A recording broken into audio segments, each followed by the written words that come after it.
The artifact I would like to introduce this time is the Kyunghee Old Small Chongtong. Among the artifacts in the display case in front of you, the one labeled So Chongtong is this very artifact.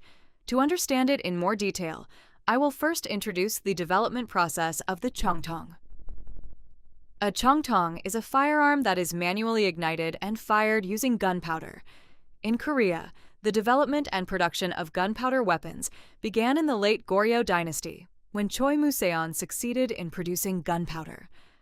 Recognizing that gunpowder weapons were essential to repelling Japanese pirates, Choi Museon devoted himself to research and successfully produced them. Afterward, at his suggestion, the Hwatong Dogam, a specialized institution for producing gunpowder and firearms, was established in 1377. The production of various firearms there led to rapid advances in gunpowder and weapons technology. Later, during the Joseon dynasty, firearm technology advanced significantly, along with developments in science and technology during the reign of King Sejong. A Korean Chongtong consists of three parts: the tongsin, barrel, for loading arrows and bullets, the yagsil, chamber, for holding gunpowder, and the bayongbu, handle socket, where the handle is inserted. The exterior of the Chongtong resembles a bamboo stalk with distinct nodes, a design that helped prevent the barrel from bursting when fired. In the 14th and 15th centuries, the Chongtong had a no-wad design that did not use a gyeokmok, wooden wad. However, this changed in the 27th year of King Sejong's reign, 1444, when firearms underwent major improvements and the wooden wad Chongtong was developed. The gyeokmok is a wooden block placed between the gunpowder chamber and the barrel, sealing the space to maximize the explosive force of gunpowder. Later, in the 8th year of King Seonjo's reign, 1575, Kim Ji, a naval commander of Jeolla Left Province, developed the Seongja Chongtong. This weapon improved on the shortcomings of the Chongtong developed during the reign of King Sejong by lengthening the barrel to increase both range and accuracy. The Seongja Chongtong played a major role in defeating the Jurchen forces during the Nitangai Rebellion in 1583. During the Imjin War, Japanese invasions of Korea, it was widely distributed, even to naval bases in the south, and became one of the principal weapons of the Joseon army.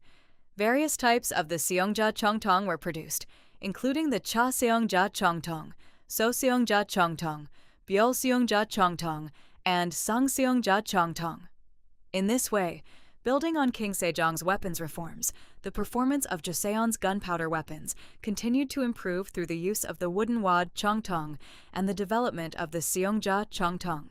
Today, one surviving Chongtong in Korea is believed to have been used before King Sejong's weapons reforms, the Kyunghee Old Small Chongtong. It is a small bronze Chongtong thought to have been made in the late Goryeo period or before King Sejong's weapons reforms. Internally, its bore narrows toward the chamber and then widens again, the same structure found in the Losholt Small Chongtong, believed to date from the early 14th century. It also shares structural similarities with Chongtongs from the Ming Dynasty. It has no wad and is divided into the muzzle, chamber, and handle. One external feature of the early Ming Dynasty Chongtongs is a raised node in the middle of the barrel. If you look closely at this artifact, you'll see that the Kyunghee Old Small Chongtong has the same feature. This differs from the Joseon Chongtong produced after King Sejong's reforms, which was characterized by the use of a wooden wad and several nodes along the barrel. This suggests that the Kyunghee Old Small Chongtong was produced under the influence of Chinese Chongtongs made between 1350 and 1370, supporting the view that it is the oldest surviving Chongtong in Korea. It is an artifact that plays an important role in understanding the history of weapons development during the Joseon dynasty.